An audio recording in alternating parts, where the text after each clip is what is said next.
Okay.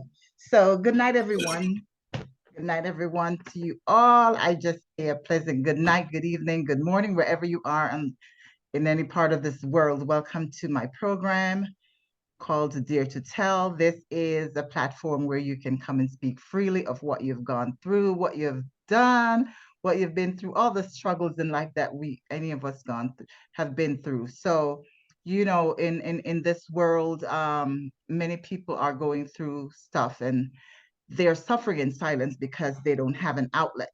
They are afraid to speak because of ridicule and judgment, and you know how society can be judgmental. But this is a platform where you can come and you speak freely and speak of what you're going through, speak your truth, because your story can actually help someone else. It can actually bring hope to someone else. And they, in turn, they will know that they're not the only ones that are going through. So tonight I have with me a special guest. His name is Denzel. And so he's here tonight to tell his story of what he has gone through, a little bit about his life and what he has gone through. And so Denzel, welcome. Welcome to Dare to Tell. Uh, Um, Feel free to speak. There are times when I will stop you just to ask you a question or two. Okay, so go ahead and you can speak. all right. Thank you for having me again. It's a pleasure to be here to be able to tell my story. I'll just give you a little background about myself first before I really start diving in. I'm 31 years old. My whole family is from Jamaica. Me and my three brothers were actually the only ones born here in this country, in my mom's side and my dad's side. So, I come from a very cultural background.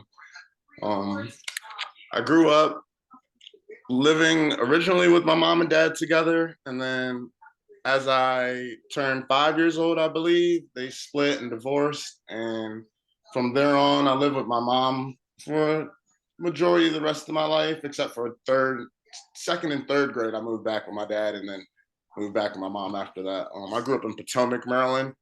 Um, I know when you hear Potomac, you probably first thing you probably think is, "Woo, that's financially a pretty big city." But where I lived at, actually, my mom, we lived in HOC housing when we moved out there, and if you walk right down the street, all of my friends, everyone I met with, they live in $1 million mansions and stuff. But it was honestly, a great place to grow up around.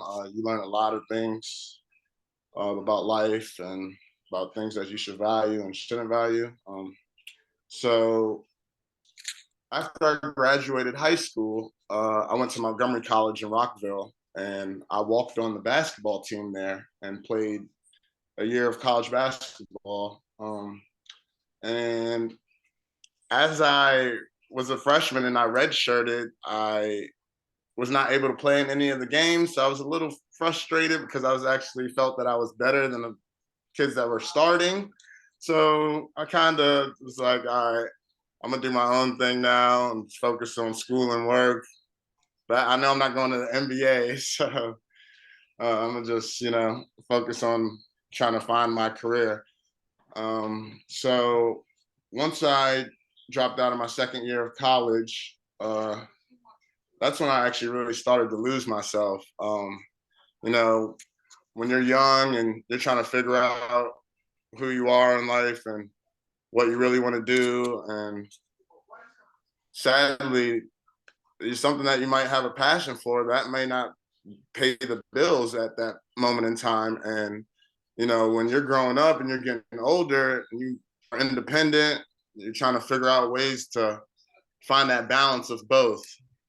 Um, so I started hanging out with different crowds, jumping around from job to job, just trying to figure out what I'm gonna do. And it didn't turn out very well in the beginning. You know, I started first. I was selling weed and because I like to have my own money. I don't like to ask to borrow. I've never been the type to ask anyone for anything. So I was selling weed, and that was like, oh, this is great. I can do anything I want to do. Unlimited money, whatever. And then life began to get real. When you realize the choices that you make have consequences for them, Mhm. uh, they're gonna find you whether you wanted to or not. So unfortunately, at some point, I had an informant buy weed from me, and I want to say a month later, my mom's door gets kicked down by SWAT and raid the house. And my grandma had just moved back there with us. My younger brother was there at the time. He was in high school actually at the moment. They put him in handcuffs, even though he had nothing to do with it. I had to watch my mom and my grandma look at me like, this can't be real. Like, my two older brothers that I have, they weren't there at the time, but I ended up getting arrested, and I was let out the next morning because they actually didn't find anything but a little like small jar of weed that, thank God at the time. Well, had, 1 second, 1 second. There's a feedback coming in behind. I could hear. Do you have a door open or something, or a TV on? I could hear a feedback. yeah, I do have the TV on. Let me shut that off 1 second. Sorry. Thank you.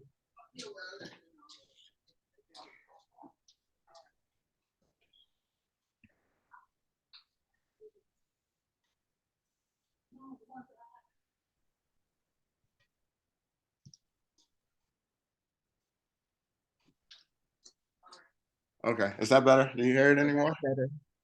No, thank you. Yeah, no problem. So yeah, I had gotten arrested, but I was let out and only charged with possession, um, with conspiracy to distribute, because, like I said, they didn't have any large amounts of evidence or anything, and apparently they were looking for guns and whatever the informant told them that wasn't true, and so that was first lesson. I said, okay, I can't do this anymore. I'm out of college now. I'm living in my mom's house. It's one thing to put yourself in jeopardy, but you can't put the people around you in jeopardy as well. So I decided, no, be a working man and earn my money the right way.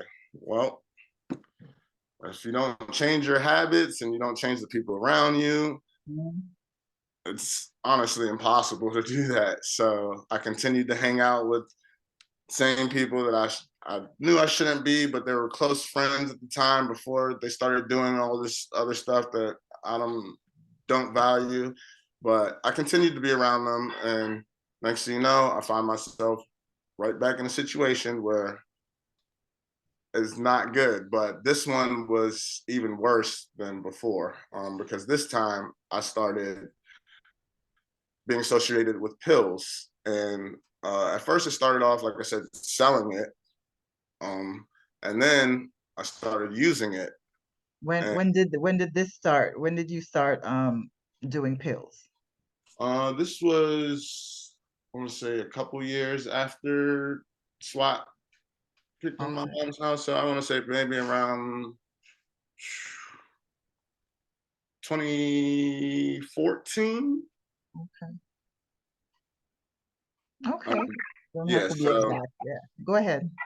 all right. So when I first started in the beginning, I considered myself a functioning addict. I had a job, I had money, I had a car, I could go anywhere I want, I could buy anything I want. So I was like, oh, this isn't bad. Like, it's only bad if you abuse it, but that's not true, because if it's not a positive, then it's a negative. So I continued to use and sell, and next thing you know, again, find myself selling and getting caught up by the law.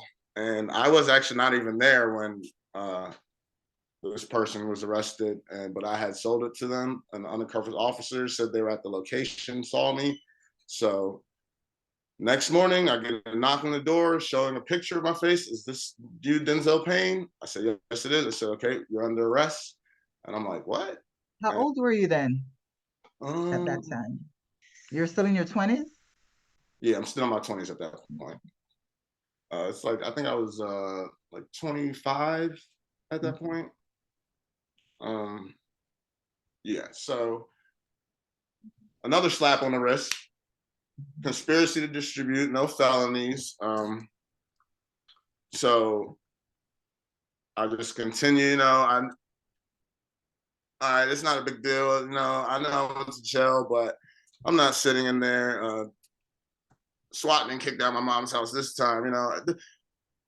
Maybe if I just don't associate with people who I think are going to tell on me, I can get around it, but right is right and wrong is wrong. So you're telling yourself that because every time you go, you get a slap on the wrist, you can do it again.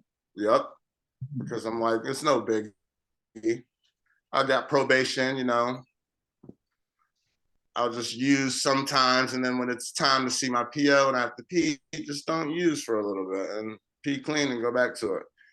But as I continue to do these behaviors, and again, third time, someone else who I sell to gets arrested, say, yeah, I got it from this guy, but he's actually not the one that has it. He was just helping me get it from someone else, da da da. And this time, there's no slap on the wrist. I get sentenced to a year in jail in Clarksburg. I was able to go straight to PRC after serving 2 months. What is PRC PRC? is it's a pre-release center where you're still doing your jail time, but it's not inside of a jail. It's like almost like a halfway house, but you're only allowed to leave for work or NA meetings or AA meetings. So that actually was a huge blessing for me.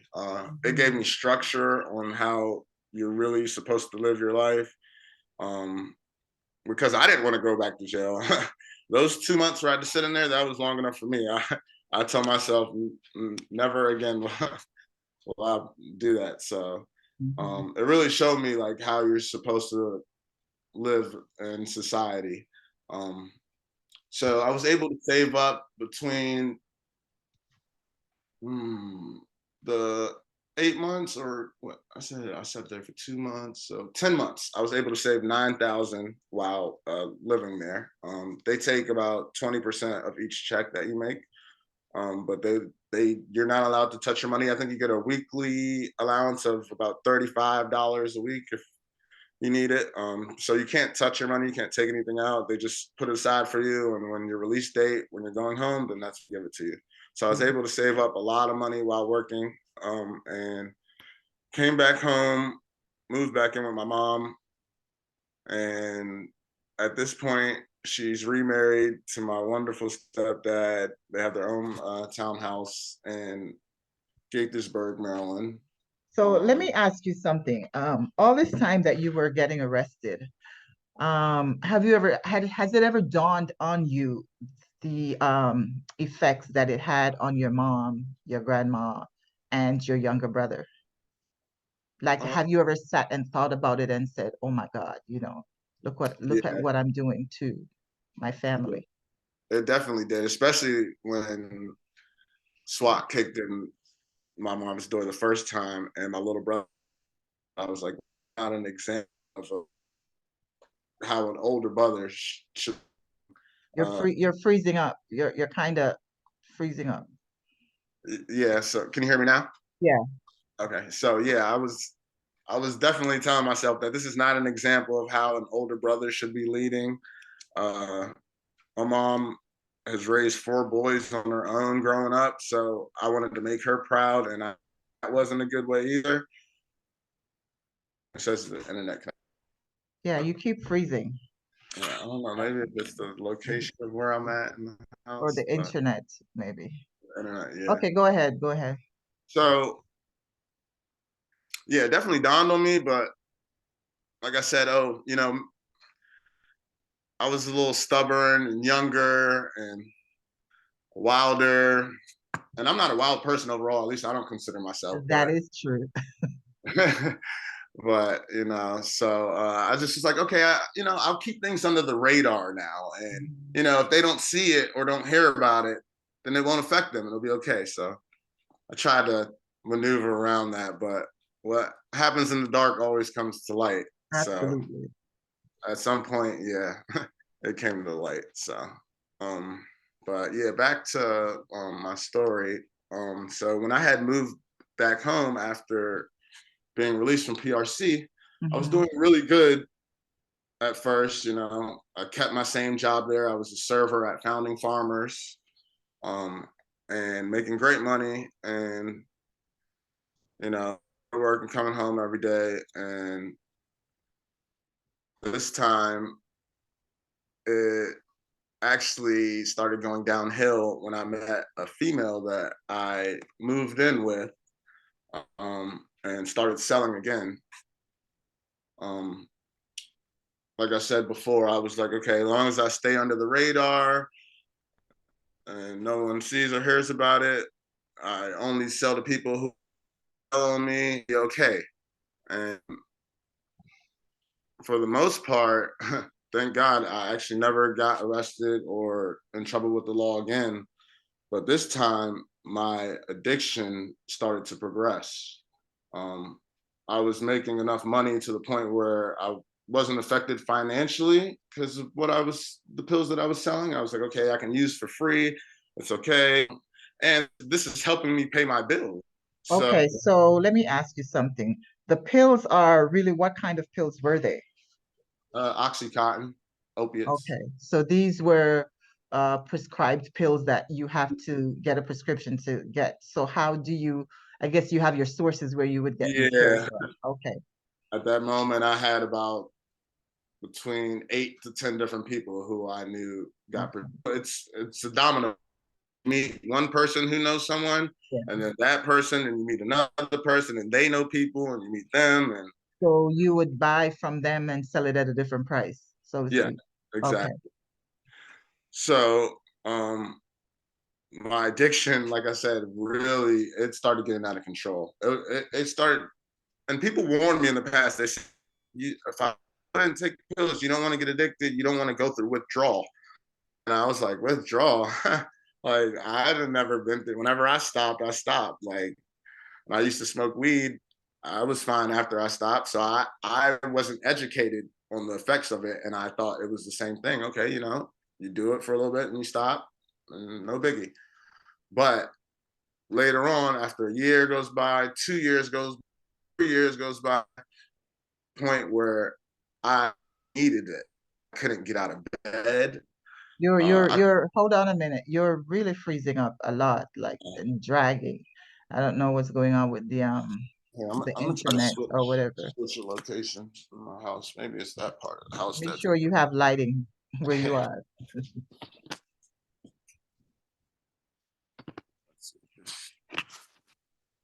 Okay, I can still see you. Okay, yeah, it And might I'm be not. sure that the viewers will still be able to. And you're so actually okay. Keep talking. Let me see how it is. Okay, so yeah, once my addiction Yeah. started to get out of control, and it was at the point where I didn't want it, I needed it physically, mentally. It just I wasn't able to start my day if I didn't have it. Mm. It was bad. So, um, after a while, I had to check myself into rehab because I knew that I didn't want to continue to live that way. When did this happen? When did you check yourself into how recent was that? When was that? So that was 2018. 2010? 2018. Okay, okay. Um, and so yeah, I checked myself into rehab. Mhm. I come out. I'm like, it's okay, I'll just do it sometimes. I still always try to find a way around it. But that Uh, is something that I know that addicts usually do from the stories that I've heard and seen for myself. And addicts always think they can control yes. it. They can, use a little here and oh no, it's okay. Yep. Go ahead. So at first, like I said, once again, I thought I was a functioning addict. I only used on the weekends or like, every now and then, Mhm. a week, and I'm not selling anymore. This is only for personal use. So, but once again, what happens in the dark comes to the light. So it started to catch up with me, and the Mhm. weekends turned into sometimes only in the weekdays. And then next thing you know, I'm right back every day. And So let me ask you, sorry. So the female that you were living with at the time, mhm. did that person know that you were an addict to pills? No, not in the beginning, no. Okay, but she knew after. Yeah. So how did she deal with that? Well, actually, she started to use with me. How did Um, she just start? Did you introduce her to it, or she just wanted to do what you were doing? well, she had previously did it herself and was. Repeat that because you froze just now. I said no. She had previously used herself. Use. Well, yeah, Okay. but at the moment when we first started talking, She neither was one of us sober. were. Yeah, Okay. and so it was kind of like, okay, we'll do it sometimes, have fun, celebrate, but with pills, once you become dependent on it, there's no sometimes. Mhm. So, um, yeah, sorry, I'm kind of all over the place, but Mhm. yeah. So went to rehab, came back, only used sometimes, and then once again start using every day. And this time, it got even worse than it did the previous time I went to Mhm. rehab. Once again, another by 2 years, and I was ashamed at the moment. I didn't want to tell anyone. I knew I needed help, but I was afraid to ask for help because of the way that I would look. Mhm. And one day I woke up and I was like, you know what? I don't care how I'm going to look. I cannot do this by myself. And Mhm. I know my mom, she would only want to help and support me. She wouldn't look a problem. I knew that she would focus on the patient. So, Absolutely, absolutely. Because your mom, as I know her, well, she's my sister. She's very supportive of her kids. She always is there for her children. She doesn't oppose to the things that you would do, but she will be there as a support system whenever you need her. So yeah, anyway, go ahead. so I had reached out to her. She told me, hey, you know, you have to go back to rehab. Like, you need help and you have to get help. Was this the last time? Yeah, this was the last time. Okay, I So, remember that because I remember she called me and she told me what was going on. And so I know something happened to you then. You ended up in the hospital. What happened? yeah. So while I was in the rehab, there was actually people there that had pills in there and other drugs, but I wasn't really a big fan of other drugs besides pills. So I ended up relapsing while in there, while going through my detox, Mhm. and I woke up one day in there after relapsing, and once it was gone, I was to the point where I was like, I I just lost my mind. Literally, I didn't know who I was. I didn't know why I was going through this, or the people around me. Their energy was really like shady towards me, and I'm really Mhm. big on energy. That was So, that was in I the rehab. yeah, this is a rehab in Rockville. So how is it that you might not know the answer? I'm wondering how is it that you're in a rehab where people are supposed to be getting rehabilitated and better. How is it that pills, those stuff are being brought in, for people that really should not be getting those stuff? How is it that that's happening? That was happening. Honestly, um, it's about the location. Okay. That's and I don't want to put that on them. I'm not saying it's that place specifically, but the type Mhm. of people that Yeah. were there. And I guess, I mean, it kind But of is on them at the same weren't time. people searched? Weren't people monitored, See, that's searched? the I mean, thing.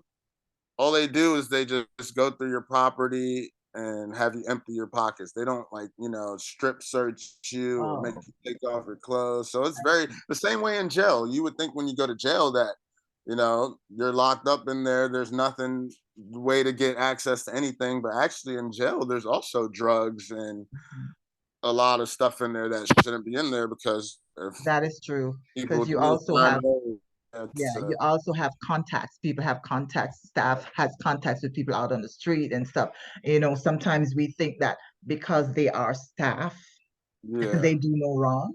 right. But Mhm. sometimes they're actually the ones that are helping do Absolutely. the wrong. Yeah. And that's why I said location is so key because Mhm. um, from the staff members to that or every place has to be structured and Okay, secure. so continue where you were losing your mind. So I was literally losing my mind, and I woke up. I was having dreams that I thought was actually happening.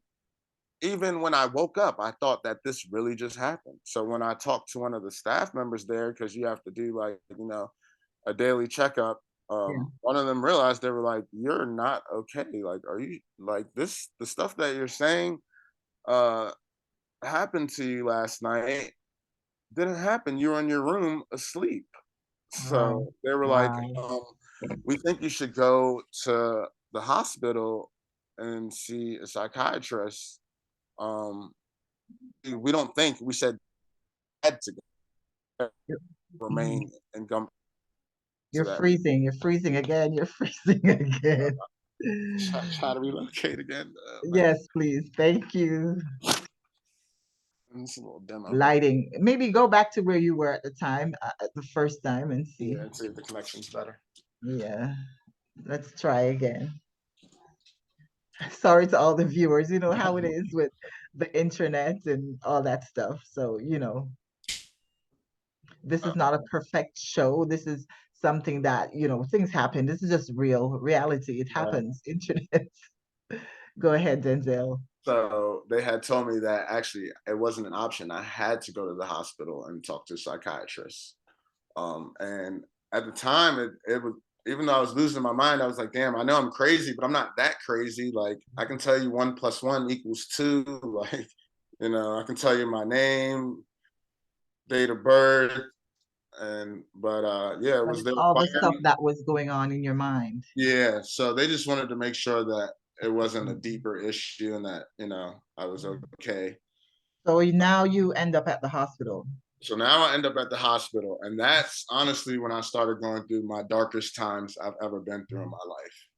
Was that Every, the time when I called my sister and I saw you on the hospital bed? yeah, when I had long hair and everything. and Yes, I, because viewers, I should tell you this, that when I called my sister and I called or FaceTime her, and when I looked at this young man, I looked at him in the hospital. I could see his body, but when I looked in his eyes, he wasn't there. yeah, literally, So he was literally out of his mind because you see him, you're looking at him, but when you look in his eyes, they say the windows are your eyes are the windows to your soul. And he just wasn't there. I wasn't looking at my nephew anymore. yeah. Go ahead. I went through every emotion possible, thought possible. It was to the point where I physically could not get up and move around on my own. It was sad. I had to hit a button every time that I needed to go use the bathroom or needed to get water. And I was an athlete my whole life. So when someone or when me myself something is telling me in my mind, hey, you can't get up and go do this, I'm like, I was just losing who I was. And I was like, man, am So, I even gonna wake up tomorrow? Like, I feel like I'm living in hell on earth right now. Like, it was terrible. Like, yeah. I So can't even. what were the doctors saying so far? So far they were just telling me to get rest, make sure you eat 3 meals a day, even if you're not hungry, force yourself to eat. Drink as much water as possible because you need to flush out and Flush out. clear the system. Just take it one day at a time, and you got to go through that detox stage where Yeah. you're really, really, really uncomfortable. How was Like, that? How was that? oh man, honestly, I don't wish that upon anyone. Uh, I understand why some addicts don't make it out of that cycle because Mhm, of the things that you have to go through. mhm. Uh, your life flashes as you Repeat that. Repeat that. You froze. you feel like in kindergarten as a grown up, like you Yeah. just feel hopeless. You feel like you can't do anything. You can't, go get your own food. You're not even gonna get up to brush your teeth some mornings. Like Yeah. it's bad. Yeah. I don't wish that upon anyone. Did the But doctors think about putting you in a psych ward?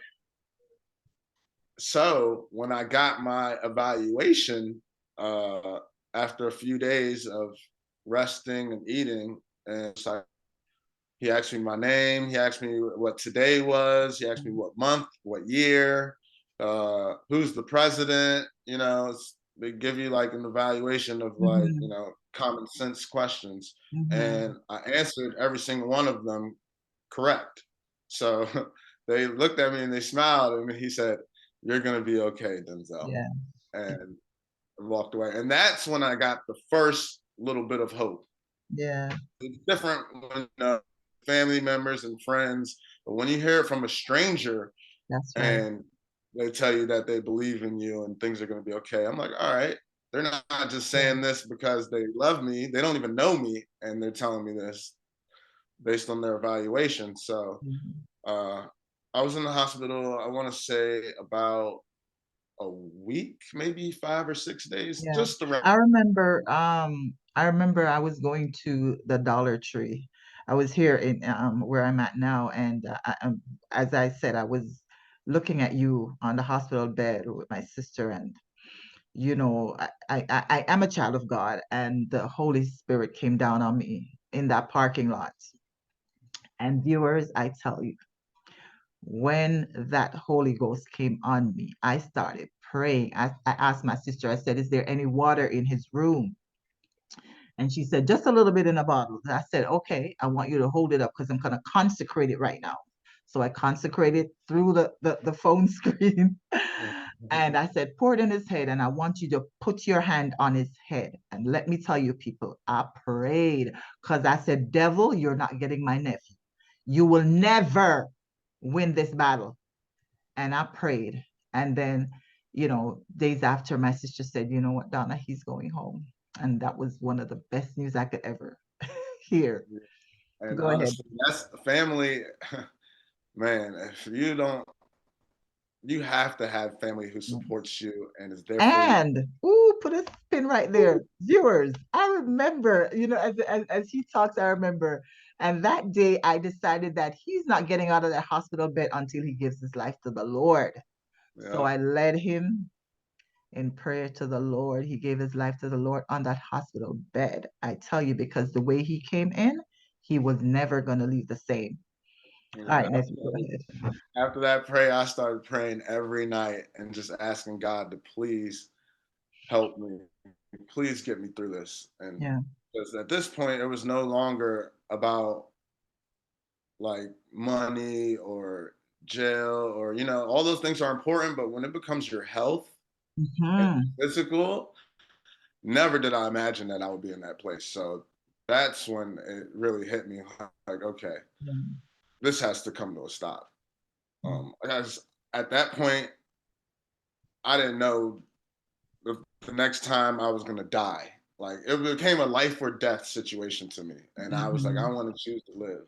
So I'll do whatever I have to do to get through this. And Hmm. by the So grace tell me, so now you're out of the hospital. What happens?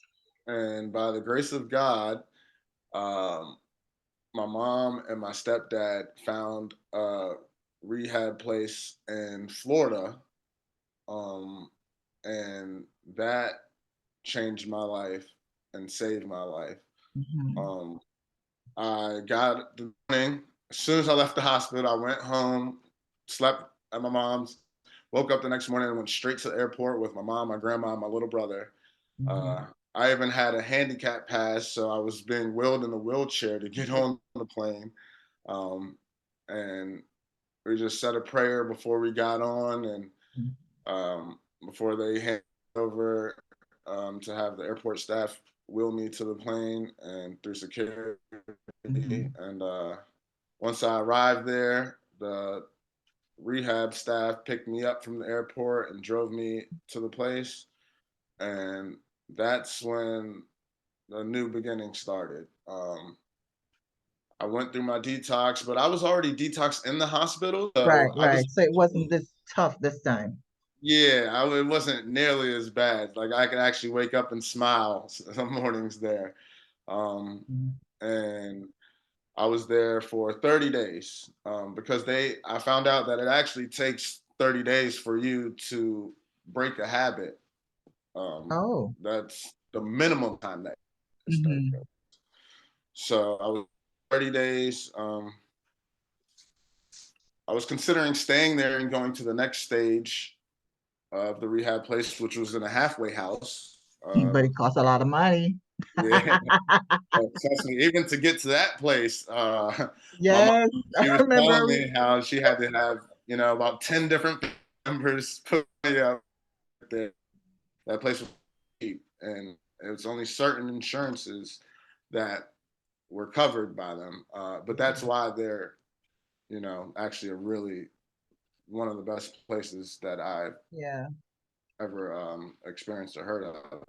So, but yeah, so I was like, oh, it sounds good, the halfway houses on the beach, like it was nice to live in Florida. You get sun all year round, but uh, I'm like a family man, so I wanted to be back home closer to my family, especially once I started to feel like myself again. Mhm. Um, so after going there and having a great experience, I met great, wonderful people, staff, counselors, everyone, doctors, nurses, amazing. Uh, and I came back home after those days, and one of the first things I did was get baptized. My dad's a pastor, so I was like, there's no excuse. I don't have to look for anyone or That's find the right. right person. I can go straight to dad. And, so that's one of the first things I did. I got baptized. And ever since then, my whole perspective on life changed. Yeah. I felt like a completely new person. I don't know how it happened or why it happened, but once you put God in your life and you put Him first, there's just things happen that you can't even explain Yeah. as I'm trying to.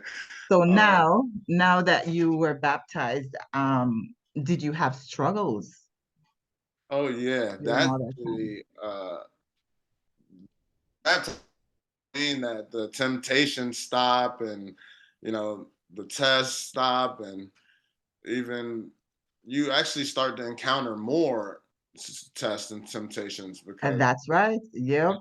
That's what happens because the devil wants you back. yeah, he tries to pull you back real quick. But God, He will he use what he does, he uses the things that you're weak in, the yeah, areas that you're weak in, and that's where he comes. yeah. Yeah. So what happened during all this time that you were now baptized and going through life, are there any struggles? What happened? Did anything change during that time? Yeah, actually, a lot of things changed. I would career instead of a job.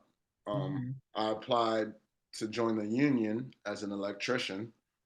So that was one of the best feelings, and it was good motivation and something I'm passionate about because I love beautiful lights. Yeah. So it's like, hey, I would love to figure out how to make this stuff come together. Now, And did you get back with that female? How was, I mean, after oh all of yeah, it? I was getting there. So at first I was like, I'm gonna stay with my mom for a little bit, and then maybe I'll get back with her once I get my career and start working. And Oh, yeah, I skipped over the part where I totaled my car before I went to rehab. So That's okay. yeah, Yeah, once I just get my car continue. back, then I'll be back. Yeah. But unfortunately, I went off my decision and not God's decision, and I went back there almost, I want to say like a week within I got home. And you told And yourself all of the excuses why you had to go back, right? yeah, because I'm a grown man. I just turned 30 years old. Like, I can't be at my mom's house. Like, Mm, nah, I gotta, be on my own and take care of myself. yeah. Uh, but Hmm. um, like I said, that's when the devil, he wants you to try to, move around and do what you think's best for society and follow the crowd. And And yeah, so also there's something called soul ties, like soul okay, ties, where you're in this connection with this person that you yeah, used to be in, like that relationship, that past relationship that you had.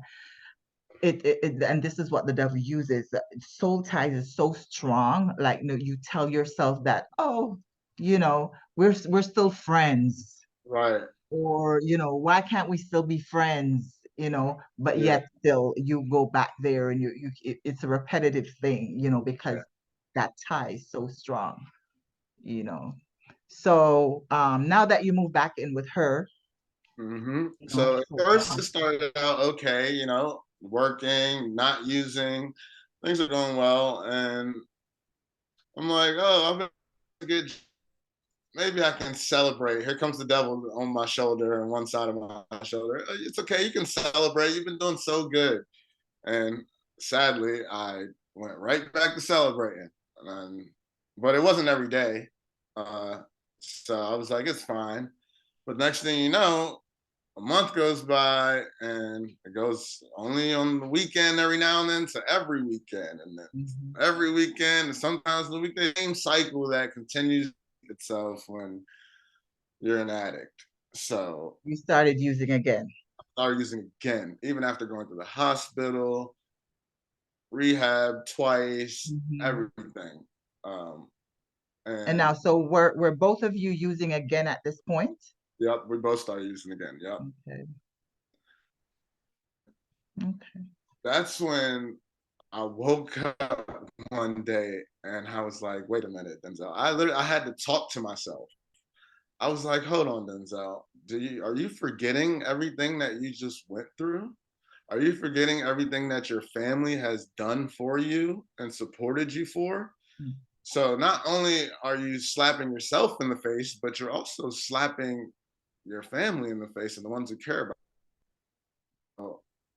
I was like, I'm not the type of person that, you know, excuse my language, but it's just gonna shit on everyone around me and the ones who love me. So I called my mom again. Like, I'm such a mama's boy.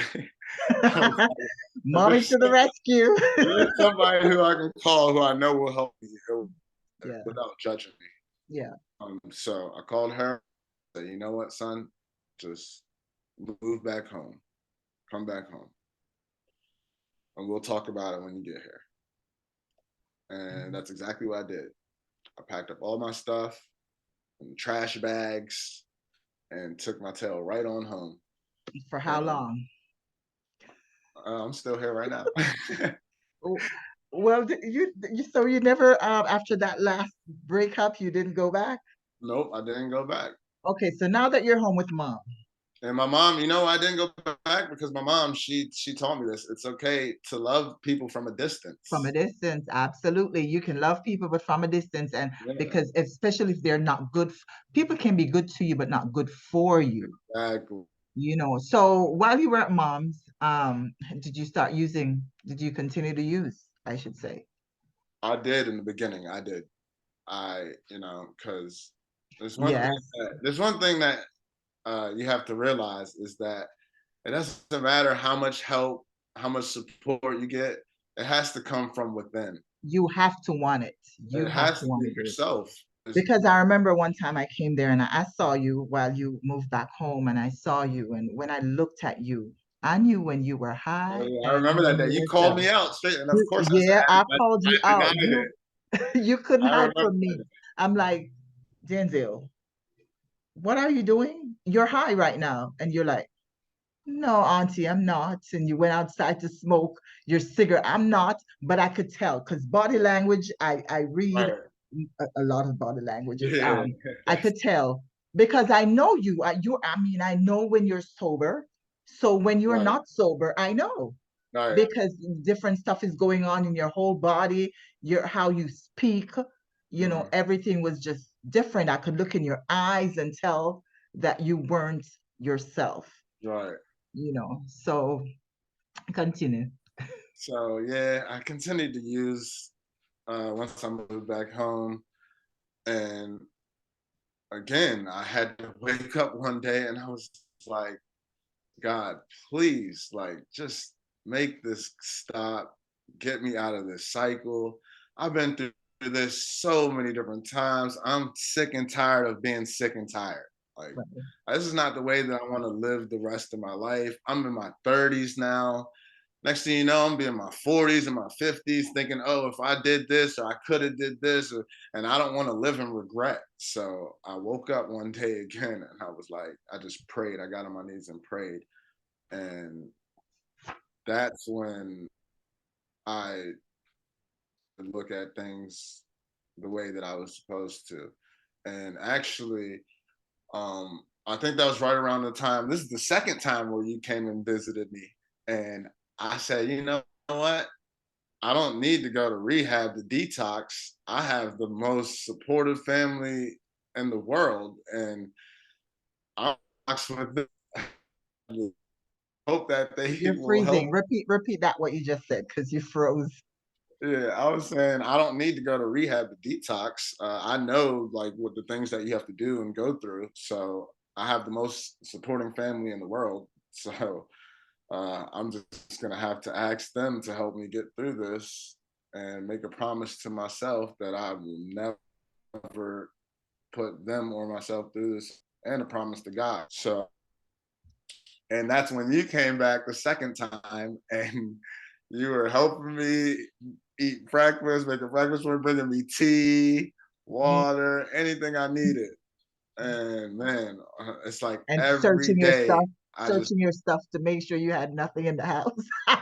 yeah, Searching your pockets to make sure you had no pills. And I had my own blood pressure pills. I used to hide them. I'm like, Jesus. I'm like, oh man, Lord, I don't want no pills around my nephew, none right. whatsoever. Listen, I was ready to fight that demon that you were struggling with. Hmm. No joke. Right. So every day was a blessing. Every day I said, I don't care what I do today, as long as I don't use, it is a blessing. And each day, And it's one day at a time. one One day day at at a a time. That's honestly even to this day. While Yeah, it is a I've process. been, Yeah. yeah, I that's how I live my life, one day at a time. That's the only way that helps me get through my day is to just focus on now. Yeah. And I mean, don't forget about the bigger picture, but we got to focus on today first. And yeah, and I'm glad that I'm sure you have left certain friends behind. You don't no longer associate yourselves with those people that would get you back to the place where you were. Yeah. And honestly, nowadays I don't have any friends. My only Well, friend is my older brother that's good. That's okay. That's okay. and my You younger know, brother. Yeah, that's I it. mean, everybody needs a friend, but you just have to choose wisely. Right, exactly. Yeah, yeah. But So but all I can say is, never ever be ashamed of your past. Never ever. All that you've gone through, all that you've done, all that you've been through, you use that as stepping stones. You use it to motivate you to push harder, to go harder, to fight for your future. Never let the devil win. You know what I yeah, mean? Just continue because everything that you've gone through, it shows that you are an overcomer, yeah, that you are strong no matter what. Because yeah, things happen in people's lives, different stuff, all kinds of stuff. And the word of God says he knows what you can bear. right. And trust me, You are a living testimony. You can help someone else that has gone through the same thing, to let them know that, you know what, I did it. You can do it too. I can overcome. I have overcome, and you Right. can too. With it's just sad that sometimes people don't have support system. They don't have a support Yeah. system, That's and that's huge. very Honestly, important. it's very huge. Without a support system and Yeah, without the people around you, yeah, it's almost nearly impossible to do it on your yeah, own. yeah. Especially, People do need a support system. It doesn't matter where they get it from, but very it important. doesn't have to be family. But if you have Right. good people in your life, Yeah. it makes a difference. It There's does. some even because sometimes even when you know the right thing to do, having that reminder, Yeah. it helps you push through even when the doubts come in. Yes, because So it's not always nice and easy when, I mean, yes, you do have the support, but you want support that will strengthen you, support that will not put up with your nonsense, support that right, will not enable you. You know what I right. mean? You Yeah. need support, something that will kick your butt and said, listen, shape up, stop it, you I know? remember even there was some days where I would want to lay on the bed, you and my mom be like, nope, you got to get. Hey, we're going, help me rake the leaves or That's help, right. cut the grass, whatever. Just do something. It Yeah, doesn't matter because. yeah, But yeah, that support is very key. yeah. So yeah, once I got through that detox and on my own this time, and started, I started the way that I think, and Repeat that. I'm sorry. You froze again. oh yeah, sorry. So once I went through that detox and I realized that this is a new beginning and now I'm back at my mom's house and I have no excuse and I have all the support. There's literally nothing that could destroy me but me. That's right. That's I'm right. not gonna need to destroy myself. So Only you can stop you. And what I exactly. what I'm grateful and I'm thankful for, you have a stepfather that he's so much of a dad to you. Yeah. He is such a tremendous support also in your life. And you don't understand. I take my hat off to this man, so because not many wives husband who is not their biological child would actually say, let him come and stay with us. You know what I mean? Knowing Right. that he has struggles with Mm. pills and stuff, not many husbands would say, let him come. They would be And like, even no, while I don't want him. I'm there messing up, he's not saying, "Oh, put him out." He's That's right. saying, "No, we need to find a way to help fix this." Yeah, yeah. And Yeah, that's amazing. I tell you, support is a big deal to people that are struggling and huge. going through so much, like your Honestly, story. Yeah. I had to tell him the other day, the other week. I said I learned more from him within these 7, 8 years of him being with my mom than I did from my dad my whole life. Sadly, That is true. That is absolutely true. it's just That the is true. reality of things. It is Because it's true. different when you're hands on, distance. Like, That's right. That's so right. yeah, I thank God every day for Yeah. having him and my mom and the support that I have. So how are you doing today? Oh yeah. So let's get to the good things now. The good stuff. Yeah. And today I'm doing better than I ever have. I feel like I'm 18 again. Awesome. Uh, I I developed a routine to the point where I have distractions or for people. Um, go to work, come home, I go to the gym. By the time I shower and eat, it's time to go to bed and go to work again the next day. So Awesome. uh, I go to church try to go every Sunday, Yeah. but See, even the days that I it's not can't, even about going every Sunday, because yeah, there are not at times all. when you work so hard, sometimes you're tired. But as long as you have that relationship with the Lord, and that you Exactly. you you keep at it, you keep in the word, there's so many, sometimes you can, well, now, because COVID kind of brought so many churches online, I know you're able, Yeah. when there are times when you can't go, you can watch it, but it's good to push Oh, yourself to wow. go sometimes, because if you can push yourself to go to work every day, you Yeah. can try to at least go and gather with the saints. But that's amazing. So are you involved in anything in the church, any like Well, men's sometimes we have ministry or like anything like that? men's dinner, church dinner, like little church events and stuff like that. Yeah. Mhm. Um, Also every now and then I do NA meetings on uh Awesome. and yeah, in the beginning, oh, I lied earlier. I do have one friend actually. His name is Zach. And Okay. he went through the same thing I went through. Wow. And he's now 5 years clean. And Wow. uh yeah, when I first was done with my detox, when I moved back to my mom's, he would take me to in person. Oh, And wow. that helped out a lot too, because it shows that you're not the only one going through this. Because That's right. sometimes you really do feel like you're alone. Yeah, So yeah, so I started getting my routine, building my relationship with God, and doors just continue to open after that. I was just like, that's wow, right. Yeah. every night, every day, I thank Him. So Yes, and prayer always works. And the yes, thing about it is, you have to realize too, when you pray, God always answer. We might not like the answers that we get, but right, He knows best.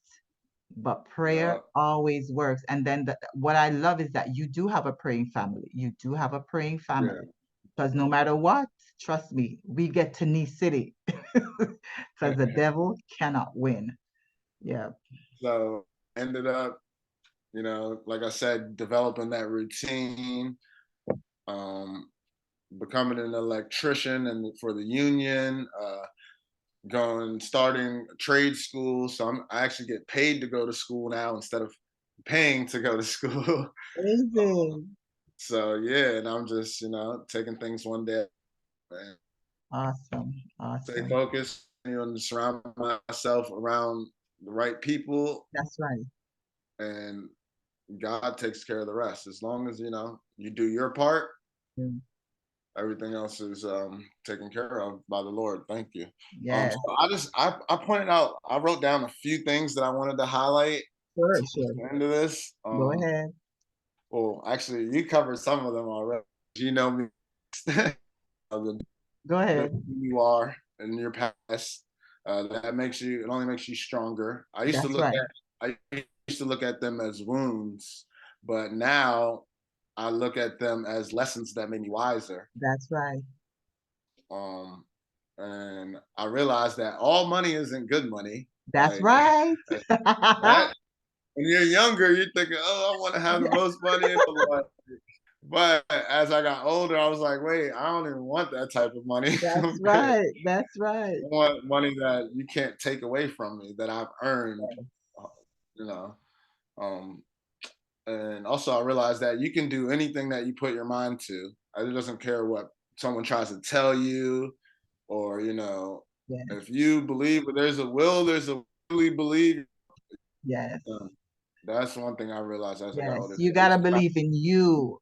You gotta Exactly. believe in you and know you can do it. Like you said before, nobody can stop you but you. Yep. I Yeah. tried to make excuses when I was going through those times, but once you got your mind made up, yeah, you can do anything. Yeah. And another thing I learned is that never let your circumstance, it never, I shouldn't say let, your circumstance never defines you. It's the choices that you make that does. Absolutely. Say that again. That's what I realized. Never, the circumstance that you're in does not define you. The choices that you make does. That's right. I love Because when that. I I was, love that. I love that. That's amazing.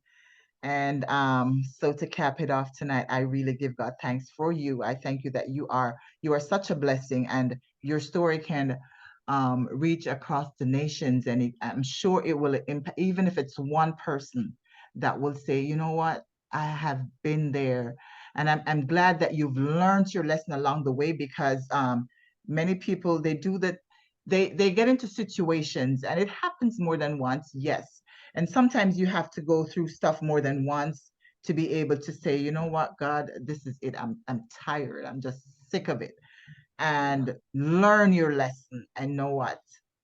I got to Yeah. go on. I got to go forward, because God is able to take your mess, my mess, whoever's mess, and turn it into a message. And this is what you just did. He takes your trials, your tests, everything that you've gone through, and he turns it into a testimony. And that's the greatest thing. And what I what I would love for others to do is take his story and know that you're not the only one. It doesn't matter. It doesn't have to be the same story that he has or something similar. It could be anything, because there are many people that have gone through rape, incest, you name it, and they don't have a support system. They don't have anyone to talk to. But on this platform, you're able to. So I hope that you guys will follow me, subscribe to these platforms, and it was great seeing all of you.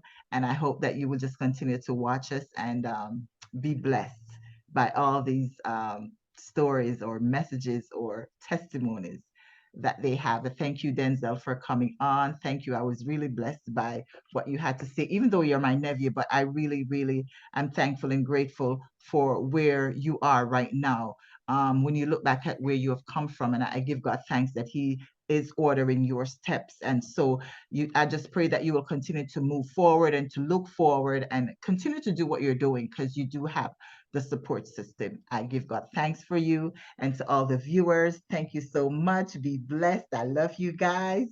And I look forward to seeing you again. I just want to give a word of encouragement to someone who's going through, trials and tribulations and feel like they're overwhelmed.